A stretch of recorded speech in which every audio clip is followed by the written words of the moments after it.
Pues ahí está, siempre en el ojo del huracán, pero ahora con una orden de arresto. Donald Trump, que va marcando bien en las encuestas, parecería tener la candidatura republicana en la bolsa.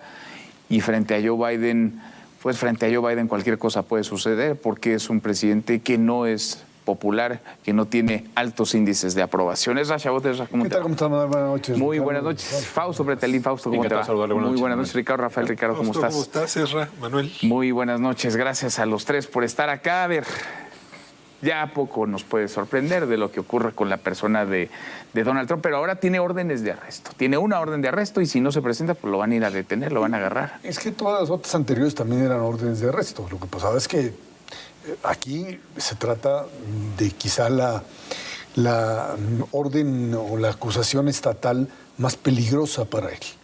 Y primero porque en la ley federal hay la posibilidad del perdón, o sea, de que le den la posibilidad de que lo condenen y que... En este caso, en el caso de Georgia, en el caso de estatal, no hay la posibilidad. O sea, si el señor es considerado culpable, lo van a meter por lo menos 5 años a la cárcel. Esto le queda claro. Tiene miedo, por supuesto, de llegar ahí y ver en qué condiciones. La acusación es una acusación mucho más difícil, digamos, de defender por parte de él, en la medida en que aparecen no solamente los audios donde le pedía al gobernador, por favor, que le consiguiera los 11,000, 12,000 votos que necesitaba. Ahí los tiene. Hay una ley que se llama la ley RICO, que es la ley contra la delincuencia organizada, que es finalmente la que le van a aplicar al señor. O sea, la acusación, entre otras, es conspiración, por supuesto, y delincuencia organizada a efectos de echar abajo la elección de 2020. Y en Estados Unidos, fundamentalmente, estos elementos legales son no como aquí, que de repente funciona y luego no. Allá se convierten en verdad, en lo que le llaman verdad legal. Y bueno, pues la elección es una elección válida y si tú te dedicas a establecer pautas para echarla abajo, porque políticamente te convenga, bueno, pues puedes ser acusado no solamente de rebelión, sino de obstrucción de la justicia y de otras cosas más. Y tiene además, por supuesto, los otros tres. ¿Esta es la más grave, dirías, de las acusaciones por las implicaciones, por las consecuencias? Creo que sí, aunque también hay que recordar que la federal, con respecto a haberse llevado documentos de la Casa Blanca a su casa, eso tiene también... Aunque medio mundo se llevó, ¿no? Nada más que luego él se puso a esconderlas, sí. Es otro problema. Y los tiró luego por el bote de basura y por otros lados. Ricardo, ¿cómo lo ves? Me sumo a los argumentos que hace Esra. De un lado, la cuerda local es lo que vuelve más peligroso esta denuncia, esta decisión del gran jurado. ¿Y por qué la cuerda local? Porque en efecto, lo que podría pasar con Donald Trump es que si gana la presidencia, pues él mismo se puede perdonar, ¿no? Él controla lo que pueda pasar a nivel federal. Pero a nivel local entendamos que es como un sistema judicial aparte, no nos cuesta trabajo entender luego el federalismo, pero en efecto es un sistema aparte y tiene su propia dinámica.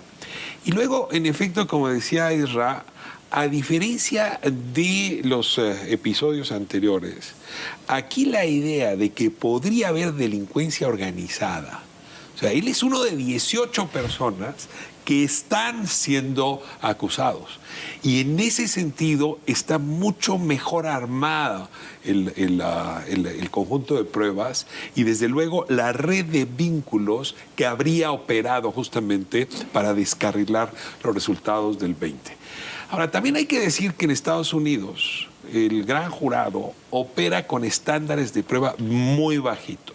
O sea, imaginémonos que es la entrada a la justicia. Bueno, las barreras de entrada para meterse en un juicio son chiquititas. Así está decidido, así está definido. Una vez que ya empieza a correr el juicio, ahí sí es donde el juez empieza a ver si las pruebas son de veras o si no. Entonces, tampoco resulta tan extraordinario que un gran jurado con lo que le presentaron haya procedido. Lo que será extraordinario es que las pruebas presentadas sí puedan eventualmente avanzar. Si son contundentes, esto sí puede ser muy, muy dañino. Ya olvídense para la vida de Donald Trump, para la vida del Partido Republicano y para la democracia de Estados Unidos. Lo que dice Ricardo es, si en esta es encontrado culpable, ni él como presidente, aún ganando la elección, podría indultarse, podría salir de la cárcel. En esta se queda, en esta se quedaría tras las rejas. Fausto. Pues mira, yo coincido con Ricardo en este último momento, en lo que acabas de mencionar sobre el tema de la democracia y el Partido Republicano. Y hay una correlación, es decir, el Partido Republicano está contento con Trump porque tiene mucha popularidad, pero al mismo tiempo está asustado porque mientras más pasa el tiempo, se acerca una línea muy difícil de pasar, que es precisamente las decisiones de los jueces, ¿no? Es decir, yo creo que el gran problema ahora para Trump es que no contempló a lo largo de su gobierno lo que podría suceder después. Él pensaba que iba a reelegirse y ahora se le llega un momento en donde ya no es el Partido Demócrata el que está compitiendo con él. Son los jueces los que lo tienen detenido. Es decir, al Partido Republicano se le va a acabar la gasolina en cierto momento y no va a llegar, si es que apuestan por Trump, a las elecciones presidenciales. Y ese es un gran problema, yo creo que para el Partido Republicano, ¿no? Trump lo catapultó el espectáculo, su programa de televisión, y creo que quien lo va a despedir del espectáculo político son los jueces. ¿Ya de plano? O sea, ya lo estás mandando. Yo creo que a sí, la porque cárcel. las pruebas me parece que son muy elementales o muy claras las que se presentan por los audios y deja muestras de lo que ocurrió el 6 de enero del 2020 en una situación que nunca se había visto en Entonces, Estados ¿estás diciendo Unidos. que Donald Trump no va a llegar como hombre libre a la elección del próximo año? No creo que llegue. No va a llegar. Mira, uno de los principales indicadores de cuál es el nivel de susto de los republicanos es escuchar lo que sucedió ayer en Fox News. O sea, tú te vas, pones en CNN y todo, tienen todo el análisis para acá. Cuando te pasas a lo que es la televisión republicana partidista y todavía vinculada a Trump, y empiezas a escuchar lo que son los argumentos ya que tratan de matizar el hecho de quién es en todo caso, de quién es la responsabilidad. Si es una responsabilidad de Giuliani, si es una responsabilidad exclusiva del presidente, y de repente empezaban a girar en torno a que hay una culpabilidad, pero que no la tendría que asumir Trump, sino la tendrían que asumir aquellos que terminaron impulsando algo que el presidente dijo, pero él no lo hizo.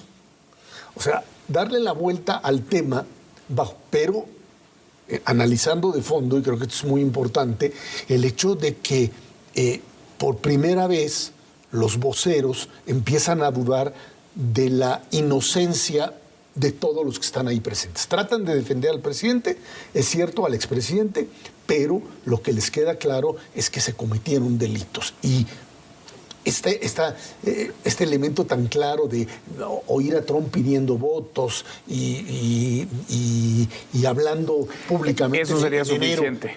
y hablando en el mes de enero diciendo abiertamente, en Georgia se hizo un fraude y se robaron los votos y las máquinas, eso presentado es verdaderamente mortal. Aunque con su base, bueno, buena parte de quienes simpatizan con él creen esa narrativa. Claro.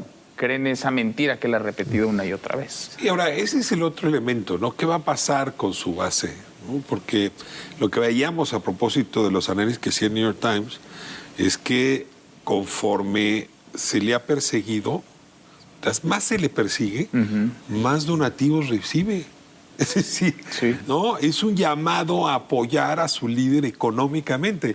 Y claro, si hay donativos, hay votos. Entonces, ¿qué es lo que ocurre? Crece su popularidad. Es decir, que un poco tu duda, y yo creo que es una duda fundada por la pregunta que estás haciendo, es si este evento realmente lo aniquila o lo puede hacer crecer como fuerza política que pueda oponer, al final de cuentas, no a Trump, como decía Fausto, frente a los jueces, sino a la base trumpista frente a los jueces. Y ese sí es un choque muy difícil de administrar. Ahora, añadamos a esta discusión que también del lado de Joe Biden hay un dilema que no es idéntico, pero se parece. O sea, hay un hijo acusado de lavado de dinero, de defraudación, y también deportación de armas de manera ilegal. Y hay un fiscal especial nombrado justamente para investigarlo. Entonces, por un lado va a estar corriendo este asunto, pero por el otro lado va a estar la máquina proporcionando elementos no sobre la probidad de Biden, pero sí de su hijo, que a final de cuentas es lo mismo. Entonces, sí creo que va a ser unos periodos más enredados en la vida democrática de Estados Unidos. Y ahí está, Ricardo, el tema del Departamento de Justicia, creo que es importante. En Estados Unidos el Departamento de Justicia se maneja como una entidad autónoma. Y los trumpistas lo han acusado permanentemente en este momento de ser parte de la maquinaria de Biden contra él. Cuando aparece ahora lo de Georgia, el asunto se les hace un poco más difícil de manejar porque se trata de una acusación local y donde están presentando pruebas complicadas. Pero por eso era importante que en el caso de Hunter Biden, del hijo, el Departamento de Justicia lo que dijo, ya tenían amarrado un acuerdo original de... Y se les cayó. Está bien, y se les cae y le nombran, porque aquí o lo limpian o lo hunden. Pero lo que no pueden es dejar la duda porque terminaría convirtiéndose en un arma letal para Biden el próximo. Ahora, siguiendo con The New York Times, decías, Ricardo, la más reciente encuesta de ese diario trae a Donald Trump 3-1 arriba de Ron DeSantis, el gobernador de Florida, si nos concentramos en los republicanos. Es decir, nadie se le ha puesto enfrente y difícilmente alguien se le podría poner enfrente, y ha crecido, digamos, su aprobación, su popularidad, su intención de voto ha crecido a cada acusación que se le presenta, que son un montón. Trump está hecho para hacer campañas electorales. O sea, nadie duda de su capacidad de comunicación, nadie duda de su capacidad de resumir en pocas palabras lo que la gente quiere escuchar, ¿no?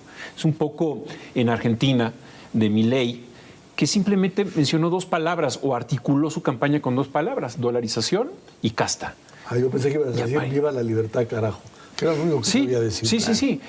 Pero de alguna manera entiende muy bien Trump, y con Twitter lo demostró hace 7 años, que de alguna manera vinculaba muy bien su mensaje a través de las redes sociales, y eso le dio una cercanía con un segmento de la población juvenil que impactó, ¿no? Que de alguna manera dejó a Hillary Clinton muy atrás, ¿no? Entonces, no dudo de que esta popularidad vaya a crecer mientras los jueces lo van cercando. Pero aquí la gran pregunta es que estos son 2 rieles que no se tendrían que cruzar, ¿no? Es la popularidad que va creciendo y los jueces que están haciendo su trabajo. Y el otro punto es que es importante es toda esta gente que estuvo alrededor de él, Giuliani y los distintos abogados que ha tenido. Giuliani está también con una orden de arresto. Sí, igual, pero es el momento en donde muchos de ellos van a querer saltarse del barco y decir, no, a ver, está bien, sí estuvimos, pero yo quiero un acuerdo, él es. ¿Y por qué? Porque aquí la jugada no es una jugada donde yo pierdo políticamente, es la cárcel.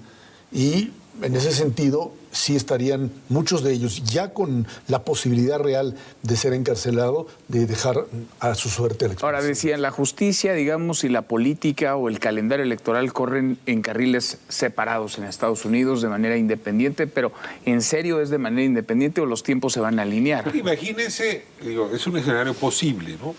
Que esto se resuelva después de la primaria del Partido Republicano.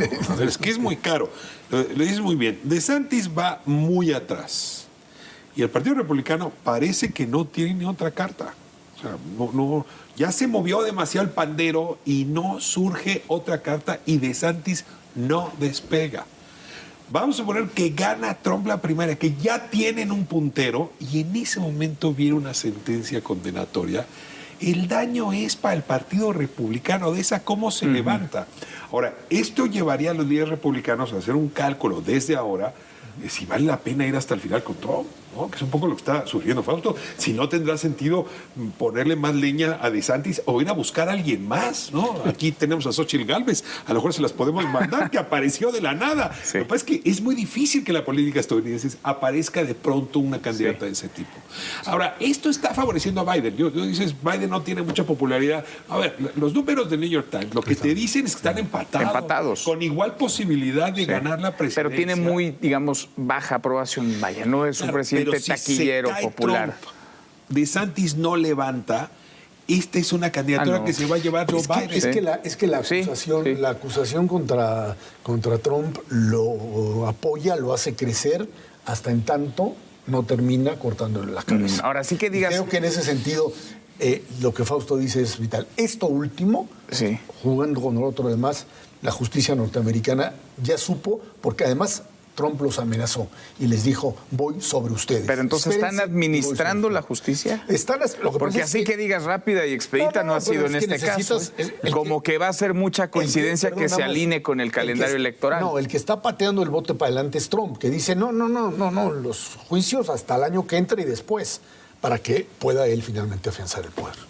Hoy en su red social en la mañana decía que por qué se esperaron 2 años, ¿no?, en hacer esta acusación y entrar en las vías de la imputación. Pero en realidad fue una investigación muy minuciosa, es decir, empezó antes que la investigación sobre el 6 de enero y terminó después. Es decir, llevó muchos meses. Sí, no es mucho tiempo. Sí, es para estas pruebas que son contundentes, decían. Es que si te lees los 98 páginas de la acusación, es... 2 años. ¿Sí? Sí. Fue rápida entonces. Así, esas cosas así. La justicia norteamericana... Nada hay de coincidencia en que se empaten los tiempos. Yo tenía la pregunta de otra manera, si quieres ya meter la travesura. A ver.